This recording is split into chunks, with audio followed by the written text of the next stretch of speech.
Welcome back to Joe's Astrology, and we're talking Venus through the signs, continuing my Venus through the signs series, and we're at Venus in Gemini. So I'm going to read from this book that I have as a reference. And maybe we get into some examples if I can think of some Venus and Gemini people that I know. As a pre-existing pattern of interrelatedness, the Venus and Gemini person hears an inner call for self-knowledge. This manifests as a deep inner restlessness fueled by a constant inner dialogue within themselves. This inner dialogue poses a variety of questions leading to experiences of all kinds.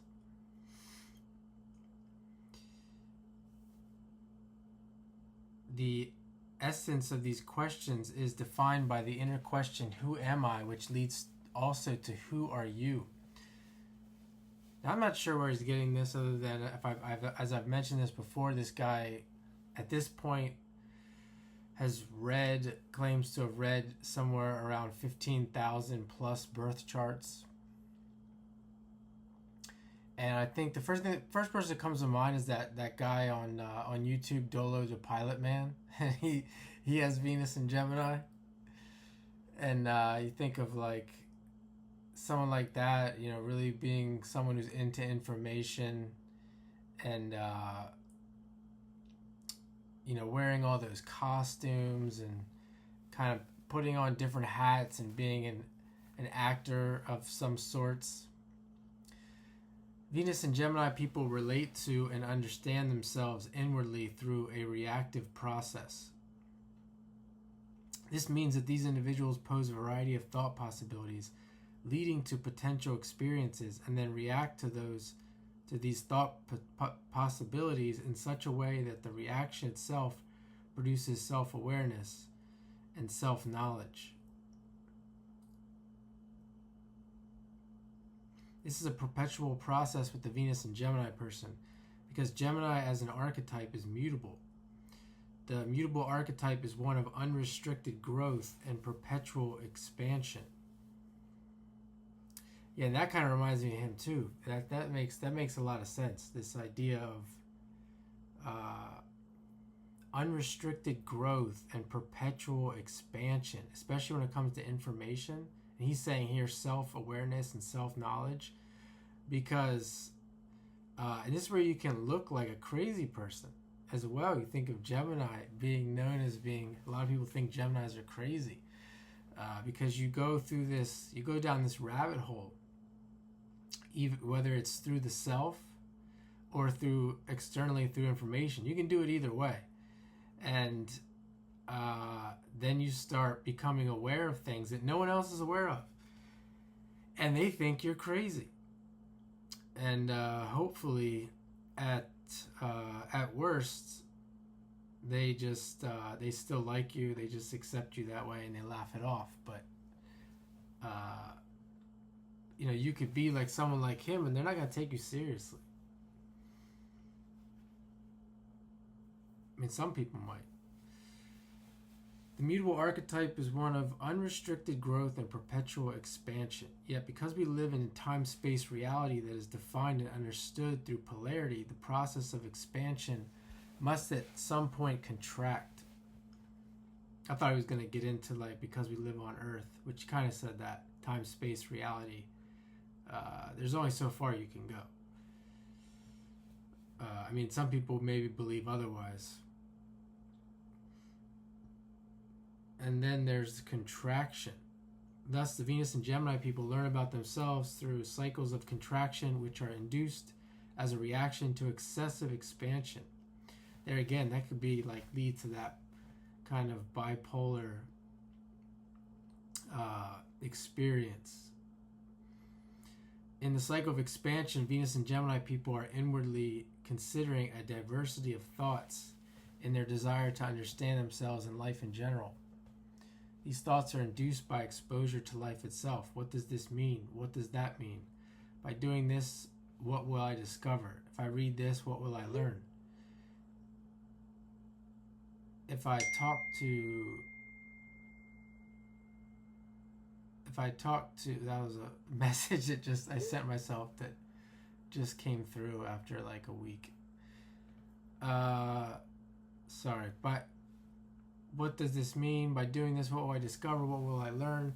This is like this idea of learning as well, like a Venus and Gemini or a Gemini person, always constantly learning. This is the idea of traveling and trying to learn things. And it can get same kind of thing, this idea of expansion and contraction. The expansion phase can get out of control. And people they get excited about life and they start telling people. And there again, they're just like normal people are just like, okay.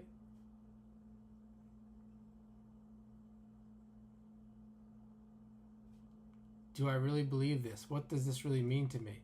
How can I apply that? Becomes a perpetual inner dialogue that is restrictive in nature as a reaction to their desire for perpetual growth and expansion. I think the thing here that I don't know if I see this enough. Again, I don't know everybody. In general, that people that go through this, I think it'd be nice to see if they don't ever lose that spark, that excitement. They can maintain that cycle in a more, I don't want to say normal, but in a healthier manner, so that when they go through the contraction, they don't get too depressed about it, and they don't get angry or some other reaction they might have. To just go with that cycle of spiraling, in a sense, going around that spiral, up the spiral, but in a gradual manner, so there's not that out of control like craziness, because these people can do a lot of interesting things if they can keep their stability. The rhythm between expansion and contraction is ever shifting, yet always ongoing at an underlying level.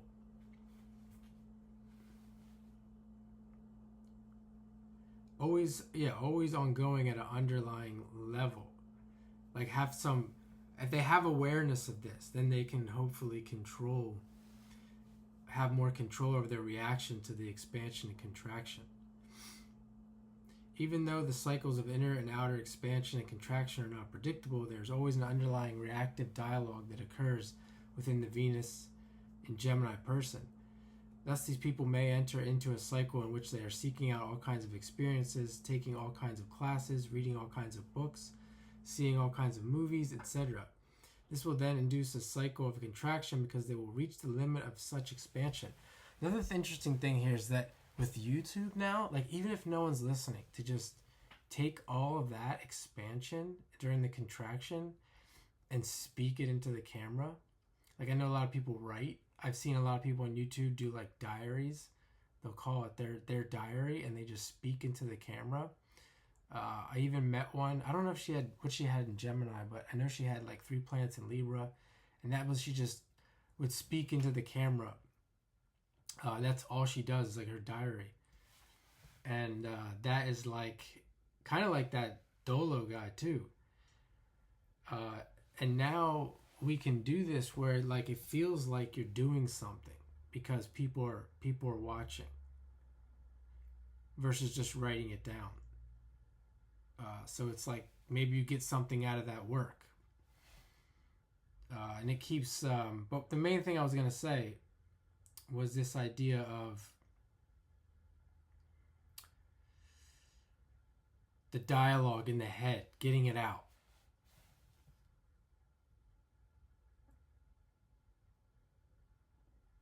They simply become exhausted and fragmented because of too much intake of stimulus of this kind. Yeah, so it's like get away from the stimulus, get away from the taking in, and start getting it out. Even if it doesn't sound right, even if it's not. I mean, man, look at that Dolo guy. He's got like 125,000 subscribers. I just went back. I was kind of doing some research for this. I was watching other astrologers, and I watched his Venus and Gemini video, and man, it was bad. I mean, it was good, but it was bad. Like, it was super slow. He's just in his head trying to figure out what to say, and it still had like 20,000 views and like 700 likes. When the cycle of contraction is induced in this way, the Venus and Gemini person necessarily assimilates the meaning of the different experiences they have created relative to their desire for knowledge.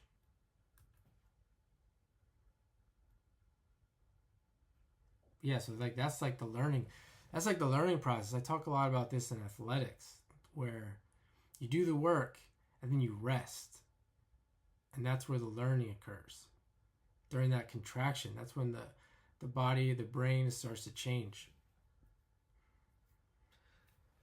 So on the one hand, there is this reactive process occurring within them even during the cycle of expansion. On the other hand, they cyclically withdraw from the cycle of expansion because they simply become overwhelmed and exhausted.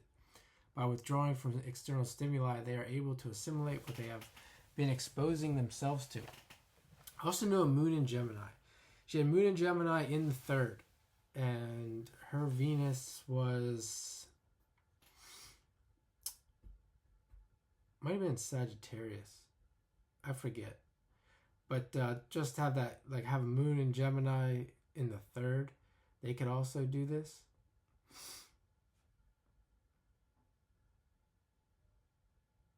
Or Mercury.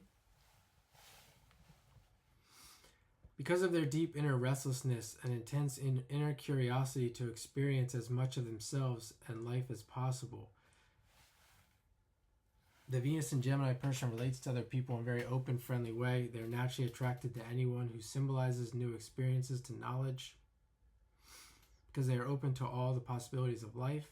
This kind of reminds me of like just this air concept that I talk about can be a good thing, because if you think other people won't talk to you, just meet someone who's got a lot of air. If you just walk up to people and start talking to them, you'll find out which ones have the air, because they'll talk to you. But at the same time, don't expect them to stick around. They're open to and accepting of differences in all people. It's another thing. If you don't feel accepted, you find these people, they'll accept you. Again, depending on their state of consciousness. I think even in the state of the consensus, just like I would say, an average normal person, let's say works for the post office or something, I think they would accept it. I don't know if this is true, I'm making this up, that the Venus and Gemini person, or these people with certain alignments in their chart, would accept and be open to all people.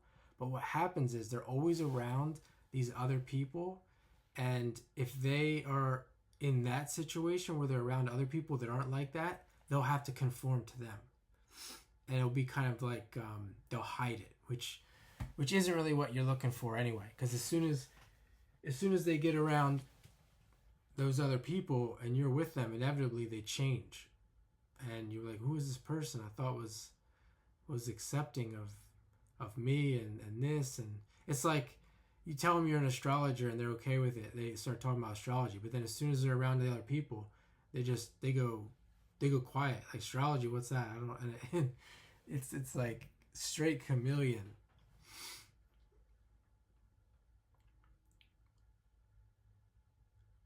They are able to relate to people in a very free way that is relatively devoid of prejudice. Because of their own inner curiosity as to the possibilities of life itself, the Venus and Gemini person is very adept in being able to carry on conversations with other people. They ask good questions and are able to communicate quite well. They're quite skilled at drawing other people out of themselves. They're versatile, quick, and quite witty. Now, my dad has Venus in Sagittarius, and he has Libra, and I don't think he's good at having conversations and all that. I don't think he's like the greatest communicator as far as like maybe what's traditionally thought of that. I think he had a learning disability when he was younger or something like that. And but that polarity of the Venus and Sagittarius, I swear I've seen this guy on the phone, like doing someone calling him and talking like me in like in a hospital situation, and him just complete conforming in that situation. That's kind of what I mean. Just completely different person than when he's talking to me one-on-one. Conversely, when these individuals are in a contraction cycle, they can be very reactive in their conversations with other people. The reactive process manifests as not completing their own sentences or allowing another to complete their own sentence. That's kind of that chaos of Mercury and Gemini.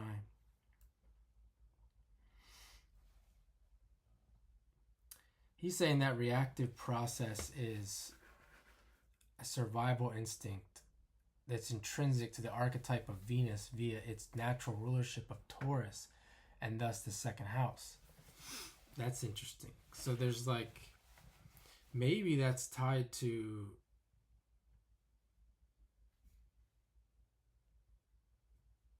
I kind of skipped around here, but maybe that's tied to the mental stuff, the expansion, contraction, the mind constantly churning for information and self-knowledge. Maybe that's connected to Venus and survival. It's like survival to these people, even if they're not in a survival situation. The Venus and Gemini person understands their feelings through their mental body or process.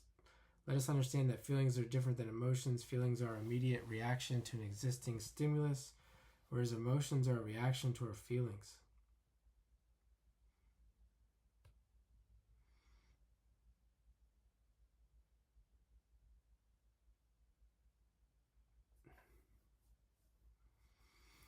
That's a lot of stuff I don't want to get into right now.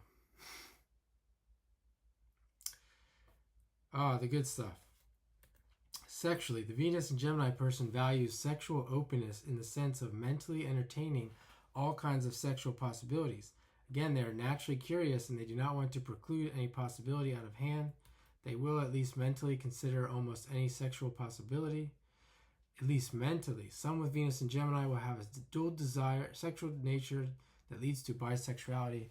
Thus, they can be quite sexually versatile, playful, and sporting because of the implied adventure of being open to all sexual possibilities. I feel like I'm rushing here because I am, because I've read this probably like 15 times before. Venus and Gemini.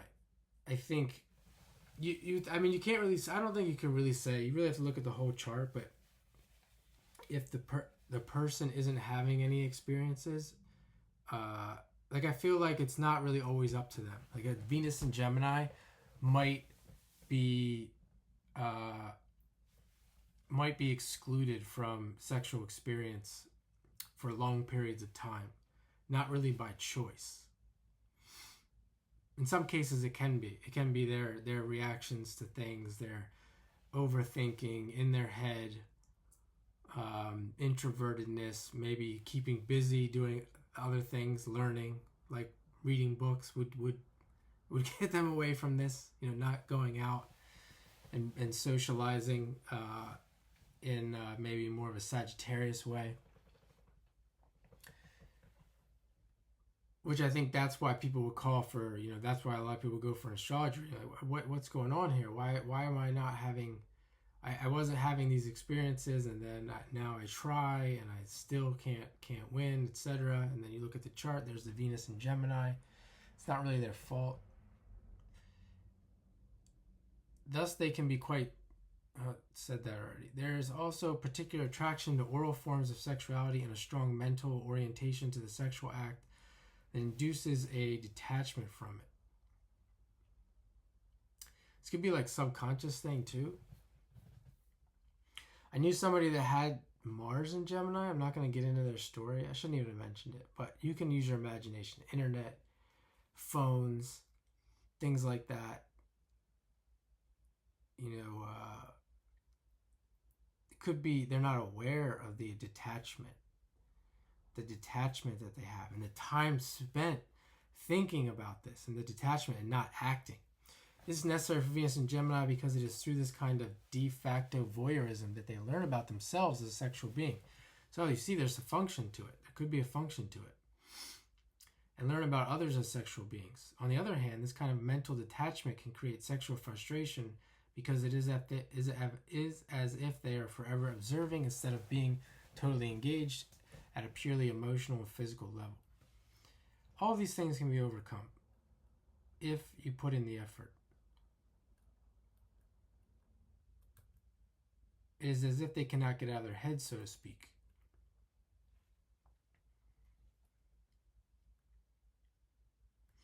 Because if the person is learning about these things, how many people don't learn about those things and just go through the motions?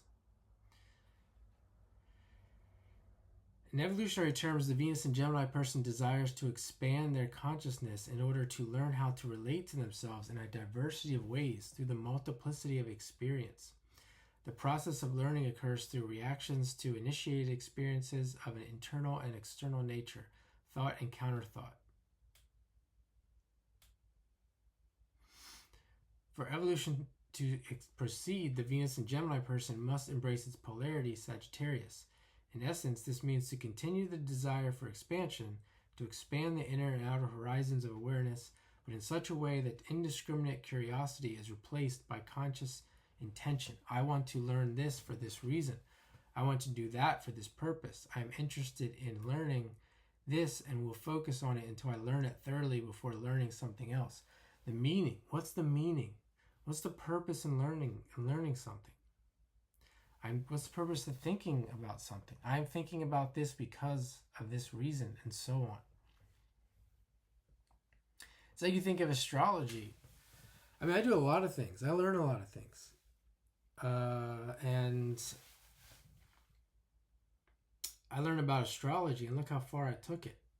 That's putting it to practice. And what's the point? The point of learning astrology is to discuss it with other people and to help. Like, this is from my perspective, to help other people, to counsel other people. That's the purpose of astrology. To help them get through their karma. That's ideally. I don't know if it really works like that. Because if the person, you think if they have a certain karma, they wouldn't be able to discover astrology in the first place.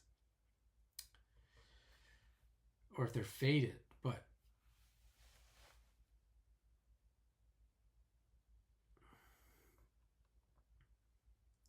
But back to Venus and Gemini. Whatever they're learning, what purpose for the learning, like carry it through to the end. If you're learning tarot, you read tarot every day, even just reading it once a day for a year, and it has to be better than most people. One book, one spread, you read it every day, and you know more than most people, and you can use that. At least you could use it at a party. Everyone's drunk and you're at a party, you could bring out the tarot cards and look like a weirdo.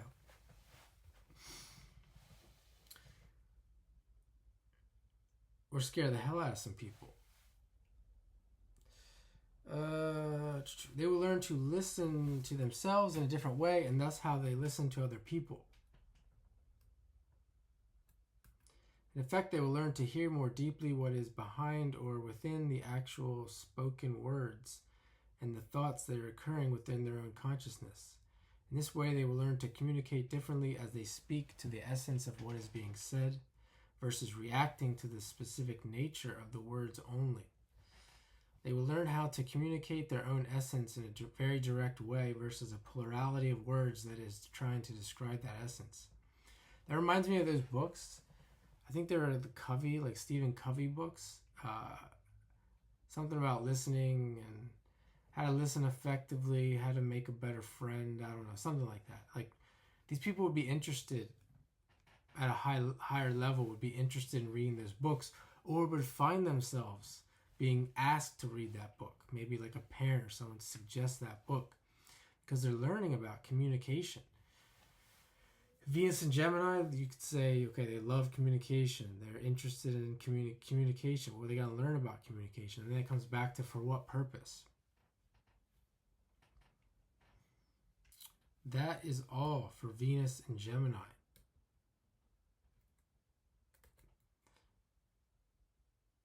Don't have any example charts.